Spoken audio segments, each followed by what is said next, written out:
Siapa sangka dari tanah sederhana di Sumatera Barat lahir sosok yang nantinya menyalakan bara sejarah Indonesia.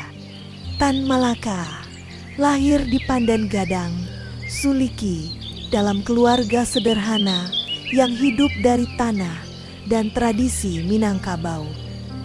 Sejak kecil ia diajarkan agama, adat, dan bela diri oleh keluarganya. Namun, ia juga gemar bermain sepak bola bersama kawan-kawannya di lapangan tanah. Kecerdasannya membuat para guru menyadari bahwa ia berbeda dengan anak-anak lain. Ia kemudian dikirim ke Quick School Fort de Kock di Bukit Tinggi, sekolah bergengsi zaman kolonial.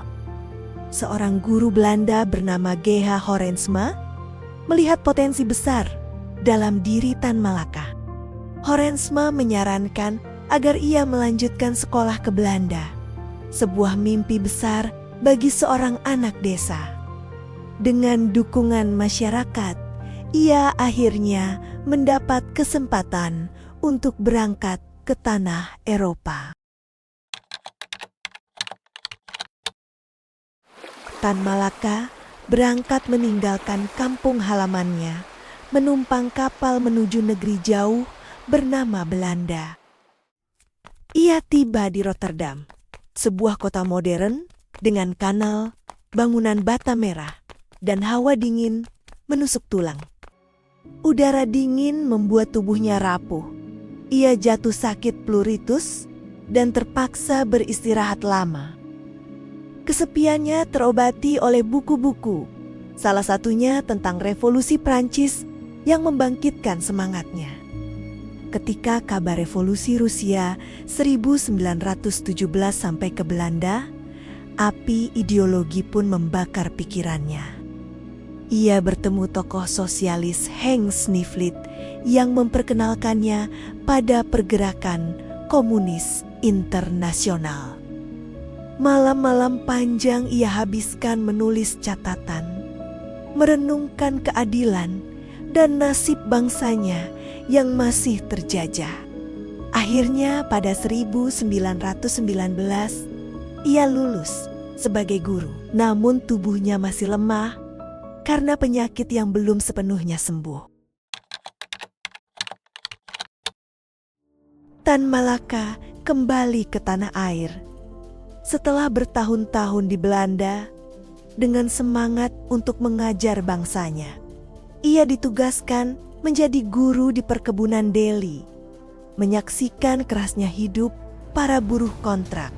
Hatinya terguncang melihat buruh diperlakukan dengan kejam oleh mandor-mandor perkebunan. Ia mulai menulis artikel tajam tentang ketidakadilan, menyuarakan suara kaum tertindas. Namanya semakin dikenal. Ia aktif bersama Sarekat Islam dan menjadi orator muda yang bersemangat. Ia kemudian bergabung dengan Partai Komunis Indonesia, menjadi pemimpin yang dihormati. Belanda curiga terhadap aktivitasnya, dan pada 1922 ia ditangkap dan dibuang ke Belanda kembali.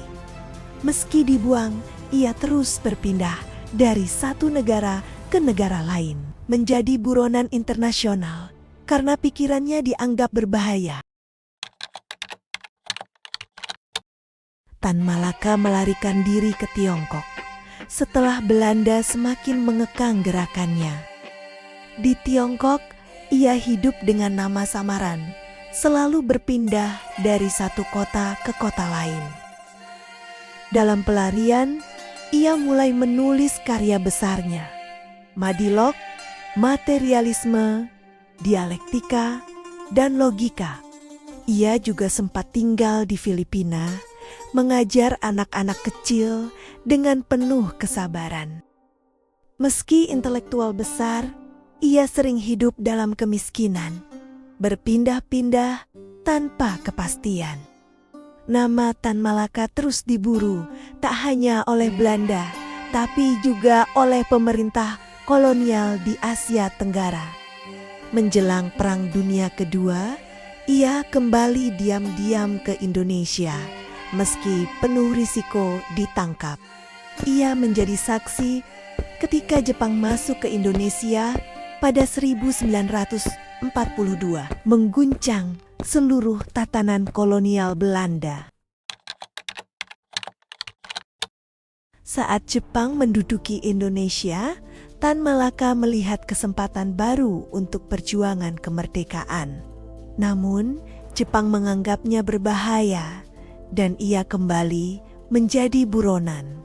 Ketika Indonesia memproklamasikan kemerdekaannya, Tan Malaka muncul kembali sebagai tokoh penting. Ia mendirikan Persatuan Perjuangan, menyerukan agar kemerdekaan tidak dinegosiasikan dengan Belanda. Ia berselisih paham dengan Soekarno dan Hatta karena menolak kompromi dengan Belanda. Karena sikap kerasnya, ia justru dipenjara oleh pemerintah Republik sendiri. Setelah beberapa waktu, ia dibebaskan, namun pengaruh politiknya mulai melemah. Ia ikut terjun dalam masa revolusi bersenjata, meski posisinya semakin tersisih. Tan Malaka ikut bergerilya bersama pasukan kecil di hutan Jawa Timur, meski usianya sudah hampir 50 tahun. Tubuhnya yang ringkih sering tak mampu mengikuti langkah para pemuda. Ia sempat menulis catatan terakhirnya dengan pena sederhana di sebuah buku kecil. Di malam gelap, pasukannya berpindah tempat, menyusuri hutan dengan senyap.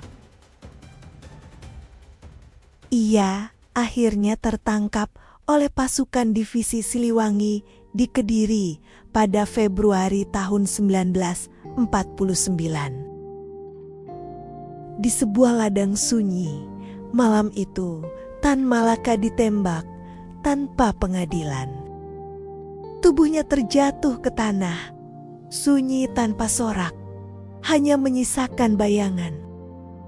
Meski jasadnya terkubur tanpa tanda, gagasannya tetap hidup dalam sejarah bangsa.